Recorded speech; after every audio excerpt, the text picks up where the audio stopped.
2024년 6월 8일 성령 강림절후 둘째 주 토요일. 거룩한 독서를 위한 성서 읽기.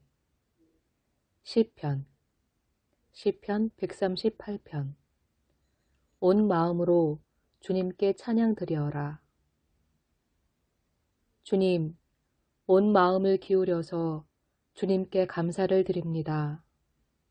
신들 앞에서 내가 주님께 찬양을 드리렵니다. 내가 주님의 성전을 바라보면서 경배하고 주님의 인자하심과 주님의 진실하심을 생각하면서 주님의 이름에 감사를 드립니다. 주님은 주님의 이름과 말씀을 온갖 것보다 더 높이셨습니다. 내가 부르짖었을 때에 주님께서는 나에게 응답해 주셨고 나에게 힘을 한껏 북돋우어 주셨습니다.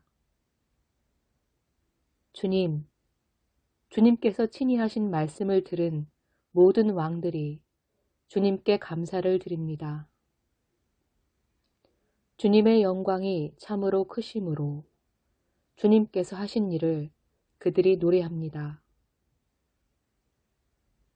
주님께서는 높은 분이시지만 낮은 자를 굽어보시며 멀리서도 오만한 자를 다 알아보십니다. 내가 고난의 길 한복판을 걷는다고 하여도 주님께서 나에게 새 힘 주시고 손을 내미셔서 내 원수들의 분노를 가라앉혀 주시며 주님의 오른손으로 나를 구원하여 주십니다.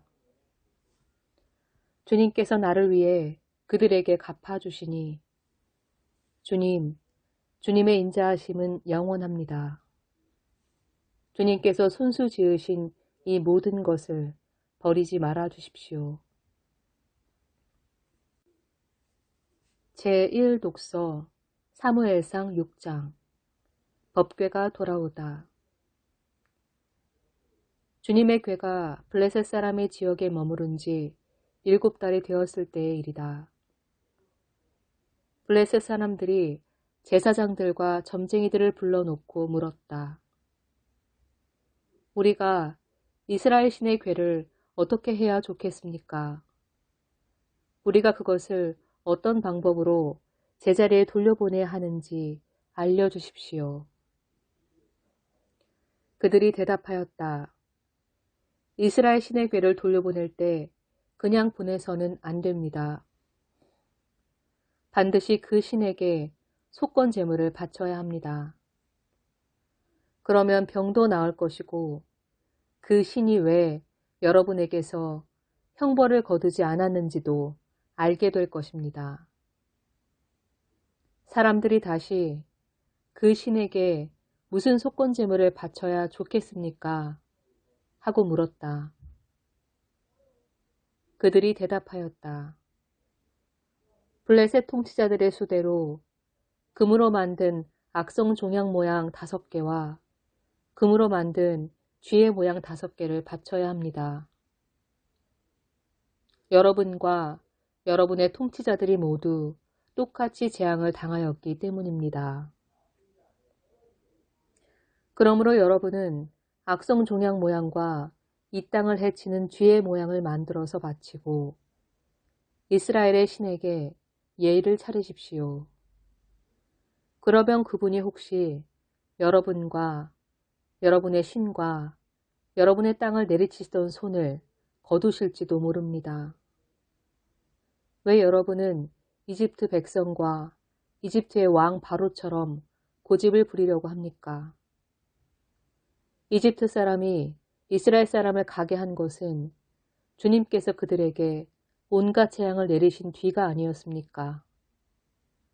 그러므로 이제 새로 수레를 하나 만들고 아직 멍에를 메어본 일이 없는 어미소 2마리를 끌어다가 그 수레에 메우고 그 송아지들은 떼어서 집으로 돌려보내십시오. 그런 다음에 주님의 궤를 가져다가 그 수레에 싣고 여러분이 궤를 가져온 허물을 벗으려면 속건제물로 보내는 금으로 만든 물건들은 작은 상자에 모두 담아 궤 곁에 두고 그 소 2마리가 가고 싶은 대로 수레를 끌고 가도록 하십시오. 두고 보다가 그 소가 그 궤가 본래 있던 지역인 벳세메스로 올라가면 이렇게 큰 재앙은 그분이 직접 우리에게 내린 것입니다. 그러나 소가 다른 곳으로 가면 그것은 그분이 우리를 친 것이 아니라 우리가 우연히 그런 재앙을 당한 것임을 알 수 있습니다. 그래서 사람들은 시키는 대로 새끼에게 젖을 빨리는 암소 2마리를 끌어다가 수레를 메우고 그 송아지들은 우리에 가두었다. 수레에는 주님의 궤를 싣고 금쥐와 그들의 악성 종양 모양을 본떠서 만든 물건들도 상자에 담아 실었다. 그 암소들은 벳세메스 쪽으로 가는 길로 곧장 걸어갔다. 그 소들은 큰 길에서 오른쪽으로나 왼쪽으로나 벗어나지 않고 울음소리를 내면서 똑바로 길만 따라서 갔고 그 뒤로 블레셋 통치자들이 벳세메스의 경계까지 따라서 갔다.